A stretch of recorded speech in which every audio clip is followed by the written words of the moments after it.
in tournaments, and the first one was terrible. I didn't catch fish. Yeah, I caught two drum. I heard it was really high. Oh, it was awful. The ramp was closed until the day before the tournament. Boat 20, guys. 2-0? Yes, sir. Jerry and Gabe.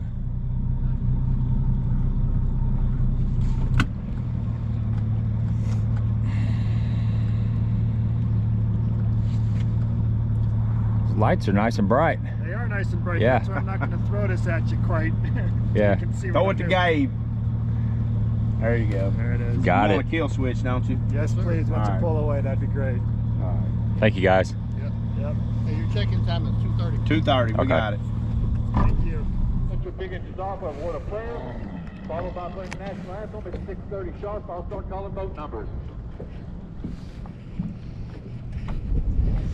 Good morning, folks.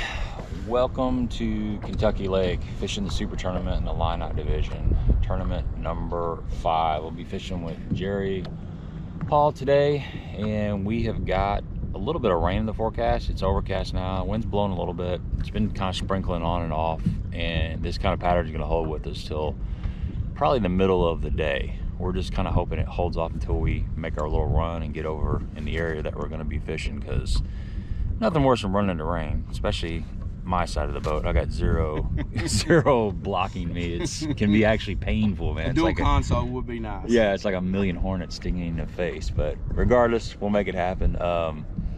Hoping the topwater fish turn on a little bit. That's the deal. I hope. We got 73 boats today. We're flight number 1. We're doing it at 2:30. They're taking the top 20% to day 2, and he just said that 14 people, 14 boaters, 14 co-anglers are going to be fishing tomorrow. I'm thinking on my side like 6.5 will get me close to day 2, and my prediction on the boater side is I think like 12.5. What do you think, Jerry? You think that's close? And then what's the plan for the day?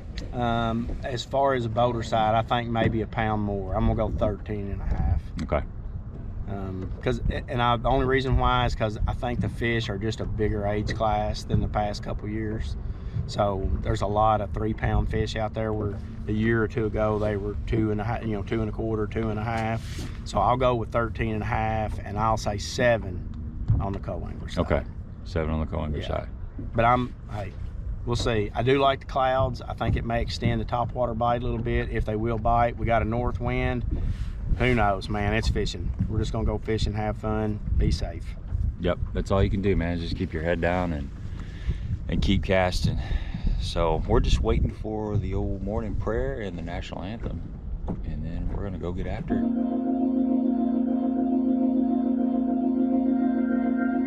Let's pray. Dear Heavenly Father, we come to you once again, grateful and thankful for everything you have given us. We're thankful for this body of water, these fishermen to go out and pursue the sports that they love. Father, I ask you to watch over each and every one of them today and their safety. Not only return them back safely to weigh in, but in their travels with their family and friends. And please lay your hand upon them and let them fish to their fullest potential today. Father, we also ask you to watch over our men and women fighting for our freedoms here in our country borders and abroad. Whose broad stripes and bright stars in the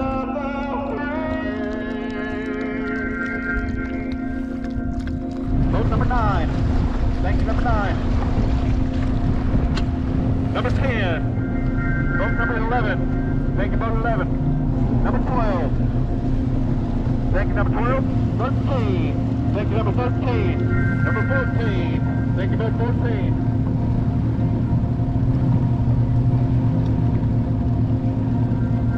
Number 15. Thank you, 15. Boat number 16. Thank you, number 16.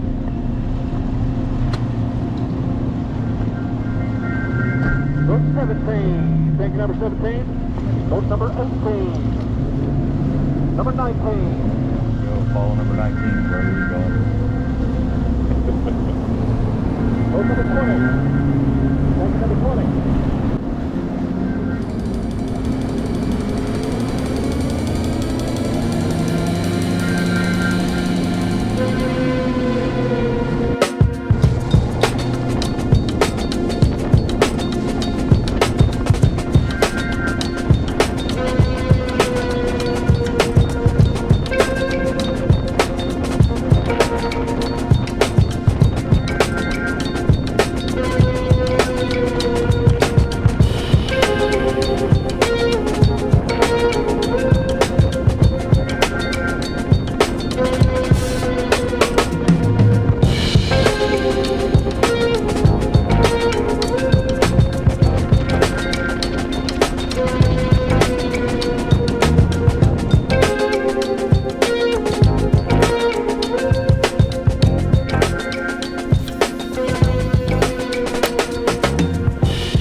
Yeah, I think they go by the length of the day a lot too. Yeah, I mean, animals, all of them do. Like ducks, you know, our duck season don't come until Thanksgiving, but we start seeing what we call calendar ducks in October, and they're migrating, and it's 50 and 60 degrees. And Right. I can understand why the biologists won't let us shoot ducks when it's 50 or 60 instead of jerking that darn vixen will wear you out. I've been trying to build up my wrist for about 2 or 3 weeks knowing this is coming.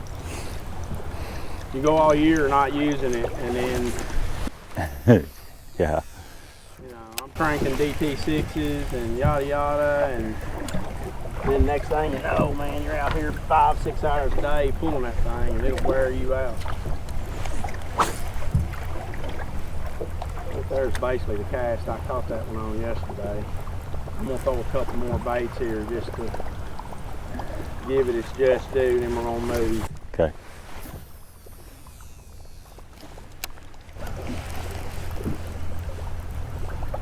And the crazy things can be anywhere. That's the thing. I mean, there you go. You net or not? Sucker's rowdy. He'll be close, yeah. Come off in the net. Yeah. Guess you did need the net. I think he's about 14 is what Yeah, I think. he's a little short.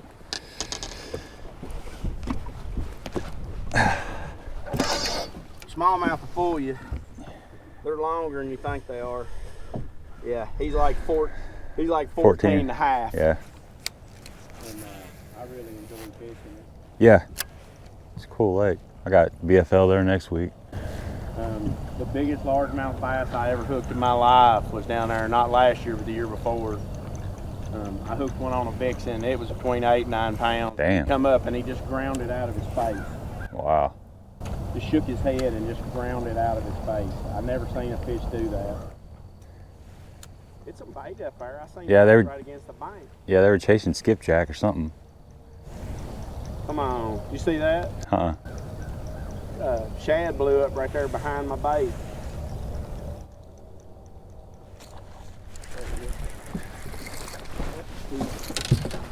Largemouth though. Is it? Come on, fish.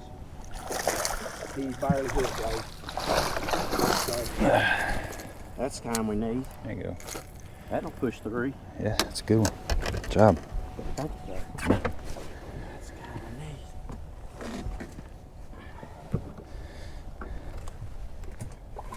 5 of them will get us to tomorrow. Yes, sir.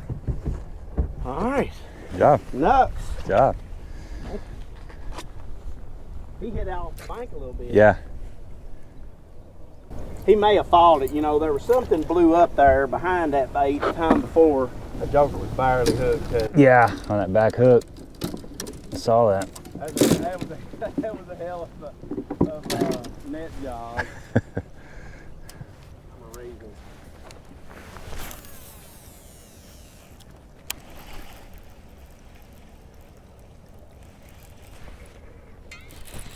I got one.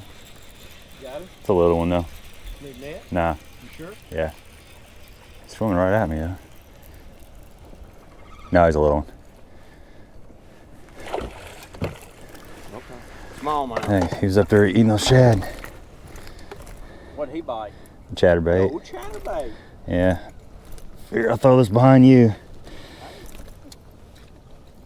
Give him a little something different.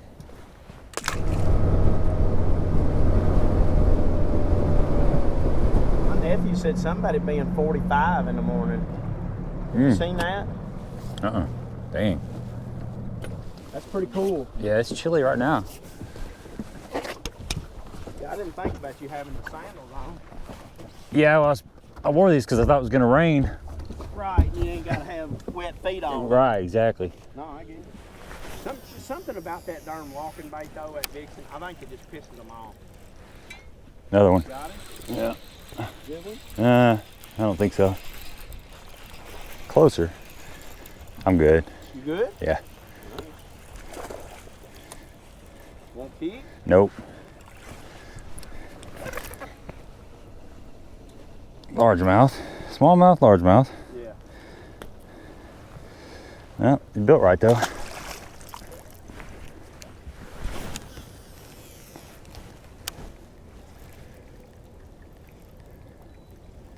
All right, 4-pounder. Come on. Crankbait behind me, and then we went up area. That's another keeper in it. Gosh dang, you threw it. You got off? Smallmouth. Was it? And they're up there. Oh, darn it. Yeah, he wasn't a monster, but he'd a calf.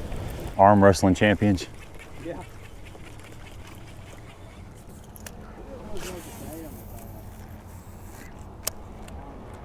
No.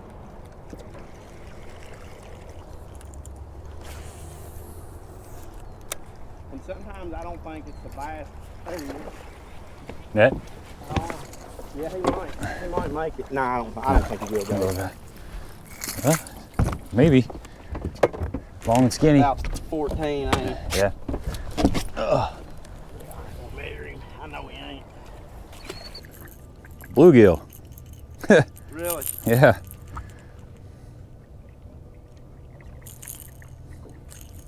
Sucker hit it like it was a smallmouth too. Hey, the fish in this lake to survive, they've got to eat. Hey, catfish will hit a A-rig, a jig. Man, it wouldn't take 2 or 3 fish to get well in a hurry.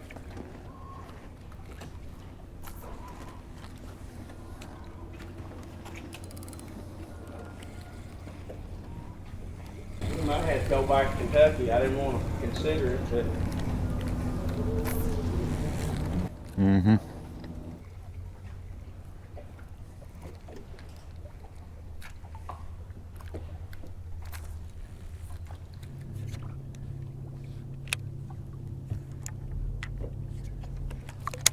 let me turn around here. Okay. I drifted off of it. I think the biggest difference between us and like Clint and Levi and them too, like it's been a week really since I fished these ledges. What have the fish done in that week? Yeah.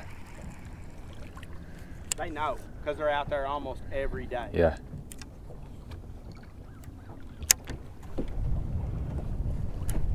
I think that's why. Is that where you're fishing several stumps out here? What's that? Is there just random stumps out here? Is that kind of what you're fishing? There's some stumps, and then there's just these little old high places that fall off. Yeah. And like right here, you know, we're 5 or 6 foot deep, and it drops into 12 or 15. And if there's a stump or just a little bit of anything on them things, it'll hold them fish.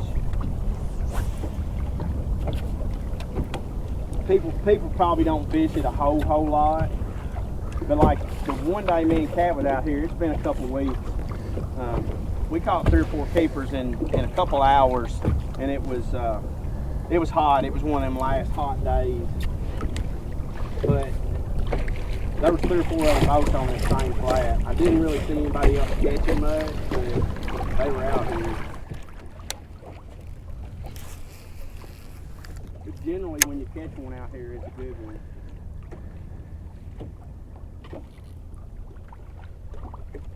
There he is. Little fish, little fish.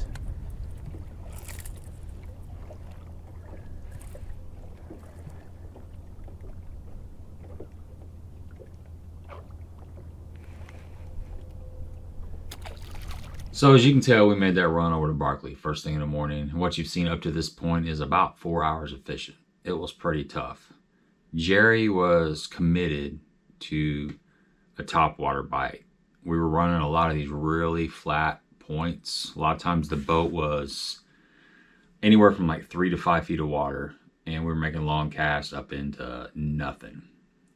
And this is something that, I don't know that it's unique to Kentucky Lake, but it certainly happens. These fish can push up really, really super shallow this time of the year.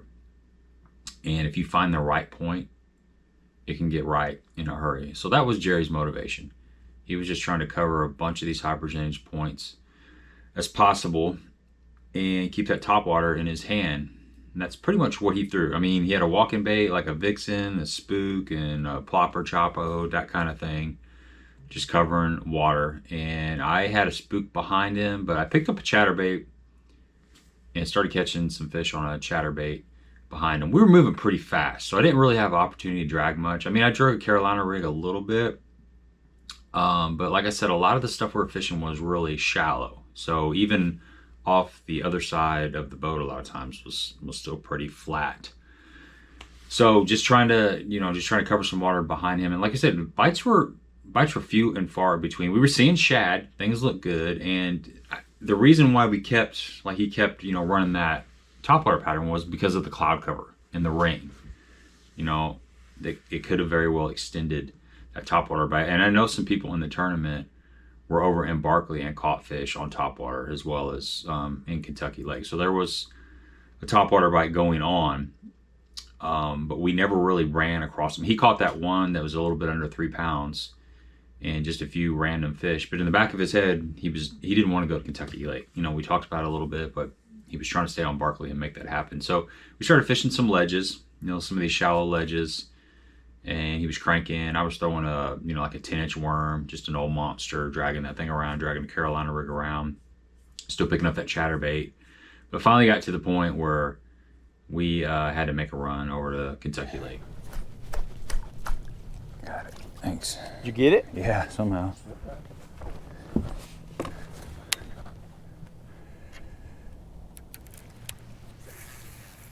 Either chasing right up there or something, man.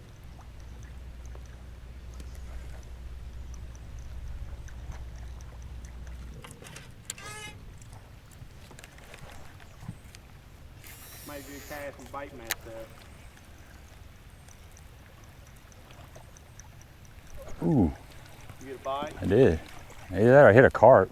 Might have hit a carp. Well, they were chasing right there just a second ago. There was a couple of minnows chased right there. Yeah, I seen a fish go sideways. It was a dark fish though. It gets much harder. I'm wanting to get the rain jacket back out. Yeah.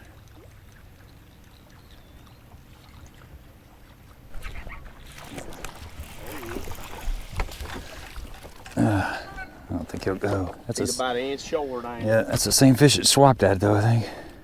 Man, I thought for a minute he was a keeper. Yeah, made a ruckus. Yeah, that ain't 14 or 15.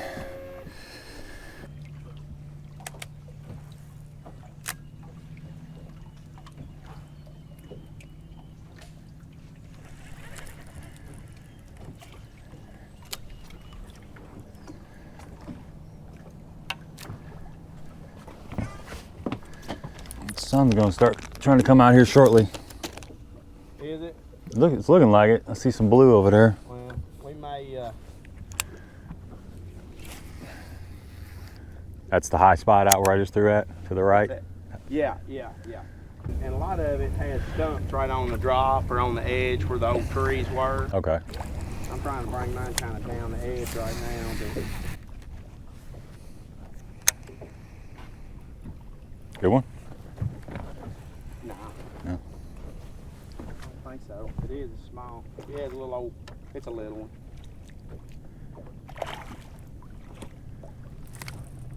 These are right species. Yeah.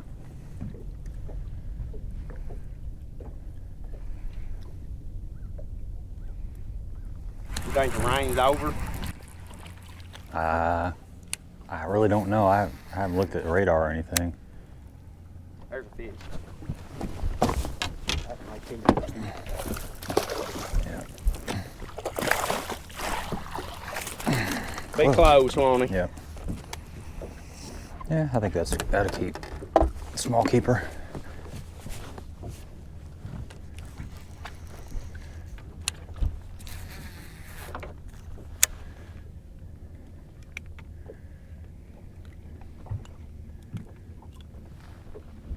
I don't know. I'm thinking 14 3/4. If he was on Kentucky, he'd probably keep. They're longer over there. Old Tennessee River fish versus a Cumberland fish. Yeah, he's about 14 3/4. Just looks big. Just looks big because we haven't caught it in a while. I knew he wasn't that big, but at least I could tell I had a fish. The last one I couldn't even tell. Yeah.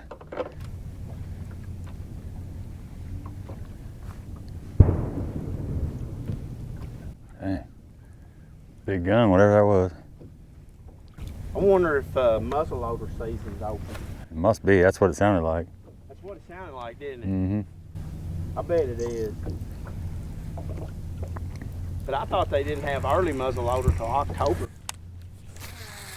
You can't ever tell. Yeah, I don't know. That may be Kentucky. That may be Kentucky bow season. Right. You know what I'm saying? Yeah. You may get checked in on a longbow instead of a long tom.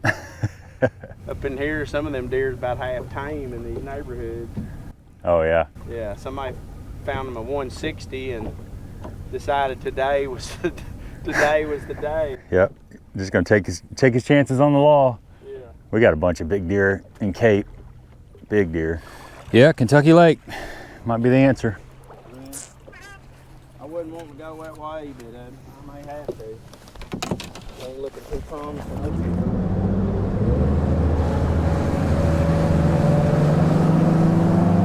All right, folks, midday report, man. It's brutal out here. Jerry's got one fish in the live well. He caught it earlier, and I'm still sitting on 0, just not catching a lot of fish. We ran topwater a lot. He's been cranking. I've caught a few fish on a little swing head and then a chatterbait a little bit earlier, but just not a lot of bites. It's pretty slow out here. The rain's moved out, sun's came out. We've got a couple hours to fish. Water temp's right there at that 80-degree mark. Wind's laid down, and it's a beautiful day. Just need to catch a few fish, but we're not gonna give up. We're just gonna keep casting. This was ground zero for the tornado. Yeah. Yeah. A lot of it's just now starting to look back close to normal. I mean, that sucker this year, I think, it'll be 3 years ago.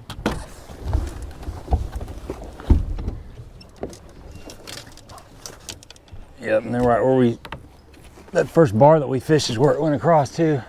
What's that? That first bar that we fished is where it went across. Yeah, you can see, well, even right here in the skyline over, you can see the trees that are kind of peaked looking up there. That's where she went across. Same thing at Eddy Creek where it hit over there on Barkley. I was in my bathtub watching the radar.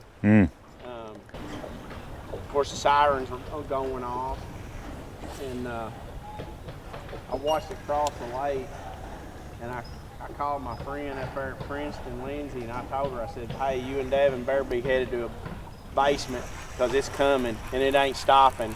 It's a monster. I watched it when it crossed the lake. It was huge.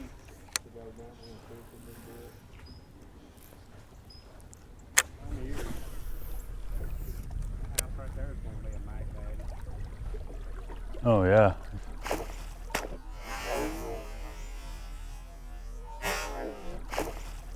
Damn. Yeah, I knew there was some carp in there a while ago. I seen a big swirl back there. Our little post office in Ledbetter's only open from 10 to 2, and I think they're trying to shut it down. The girls there have been trying to get me to ship more boxes, get the box count up.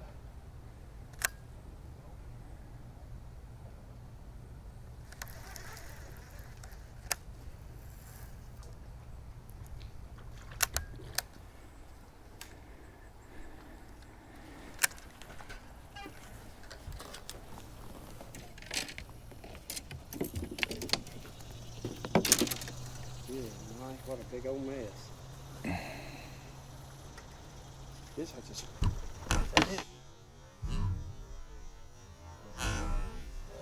This I just. Damn, spider web. Was it? Freaking spider's still on it. Really?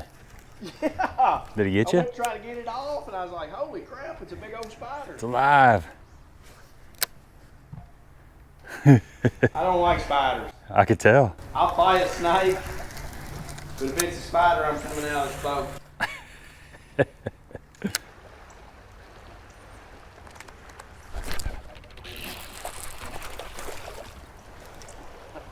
Oh yeah.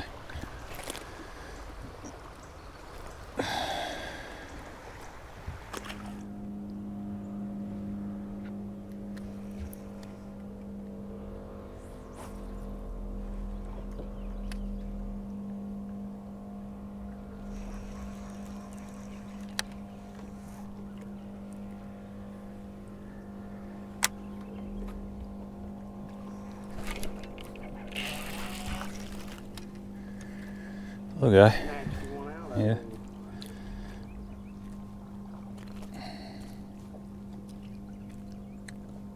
Hog snatcher. Yeah.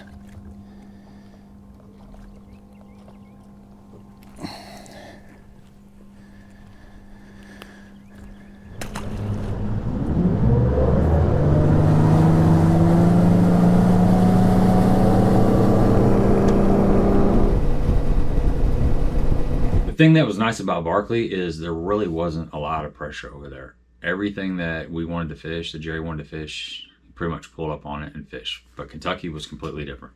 There was tons of boats running around over there, especially on that north end. A lot of stuff was covered up. We kept bouncing around. You know, we fished some bars, we fished some ledges and drops and things like that. But the bite was super, super tough over there. About that, you know, the sun had come out, conditions had changed, and most likely we're fishing behind people. These are just community holes, areas that a lot of people know about.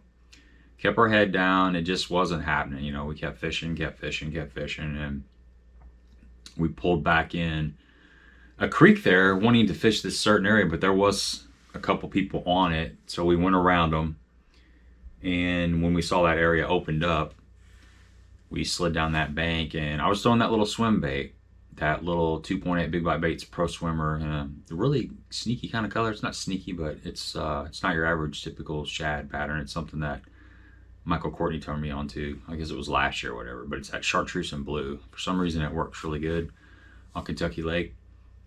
And I hook up with a smallmouth, and I'm like, you know, I don't have anything in the boat. I just need one fish. Hook up with this fish, I'm thinking this is it, get it up to the boat, and it's not quite 15 inches. You know, it's a nice smallmouth, not even a nice smallmouth, but it's the best smallmouth I'd caught that day, and it just didn't bump. I was just thinking, I'm gonna get some last minute heroics, and it didn't happen. So that was kind of a bummer, and we were just about out of time. So Jerry ended up, you know, we fished a few more little drop offs, some buoys and stuff, and Jerry just ended up throwing the fish back. There's no reason to weigh it in. He wasn't fishing for points, he was just fishing for a check. So we weighed that threw that fish back instead of weighing it in, and you know, we made our run back to check in.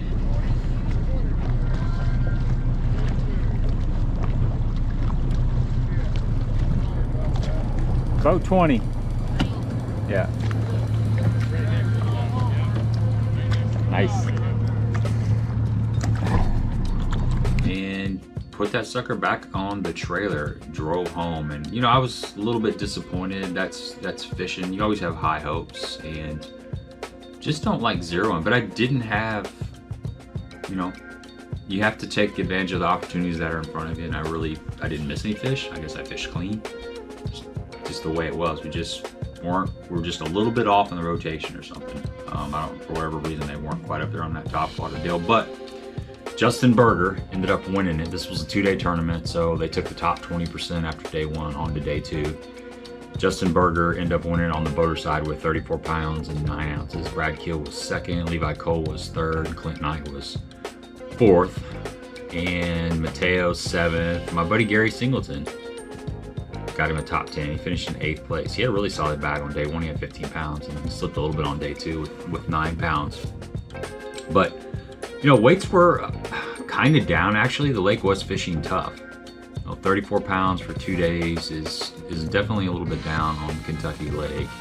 And top 10 was 21 pounds. So 10.5 pounds a day got you a top 10. That just shows you how tough the lake was fishing. And on the co-angler side, my buddy Jeff Anderson gets his first win in the BFL. So it was funny, fishing in the boat all day. Jerry was pulling for Jeff. That was his practice partner.